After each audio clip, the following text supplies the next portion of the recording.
Not for the first time. And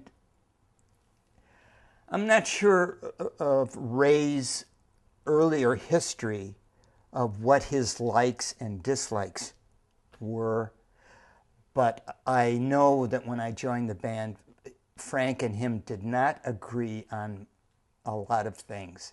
And I think for the most part, because of this weirdness that, kept evolving on one album after another, it was totally against Ray's, feeling for the blues and rock and whatever. So he had, I think, quit a couple of times, and again at some of the meetings, it was taken up by both of them arguing about which direction we're going in this kind of song and this crap that I gotta, So it was, it wasn't the first time, and understandable that some of the things Frank was doing, asking him to do in the studio, was just like against, his better judgment, and I don't want to have to sing like a lady, or if I'm saying whatever, it was that was more the kind of thing that Roy could kind of provide with a little humor. So it wasn't unexpected that Ray said, I've had enough. Again, it wasn't unexpected, so okay, maybe he'll come back. Because again, later on, when the grandmother started touring, Ray went out with us. And one of the first jobs that we played was in Fresno. And Ray came up with no shoes on, whatever, and the owner fired us the very first night. So I guess he didn't get the band that he kind of expected. And Ray was, I'd say, a little on the, strange side, conservatively, but couldn't easily understand him.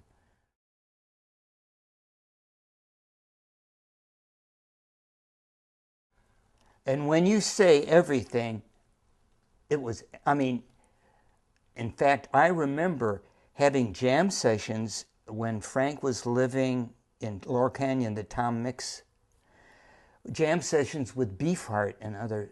Frank recorded just about everything that we ever did, and there seemed to be, even on the bus, whatever, there always seemed to be a microphone. And again, providing Frank with material that would crack him up, and he'd want to use it, on the album.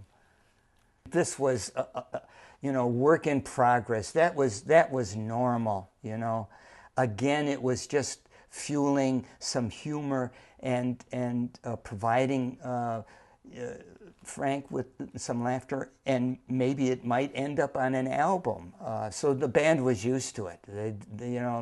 That was just the way we were, and I think that aspect Frank really liked, because certainly, again, everybody spoke their, what they were thinking, and regardless if it was criticizing whatever aspect of the band or Frank, whatever, Of course, you wouldn't hear any of that stuff, but again, he had tapes and tapes and tapes of stuff, of conversations, of the guys talking between each other about what was happening. We were back in Los Angeles, and Herbie Cohn called us and said, we have a royalty check for you. So Roy and I went down, and there was $1,000. And Herbie said, we have a waiver here that you've got to sign, which would release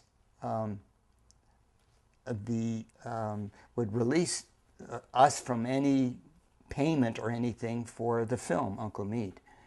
And both Roy and I said, well, we're not going to sign that. But you're not going to get your check. Anyhow, we grabbed the check. They stopped payment. And again,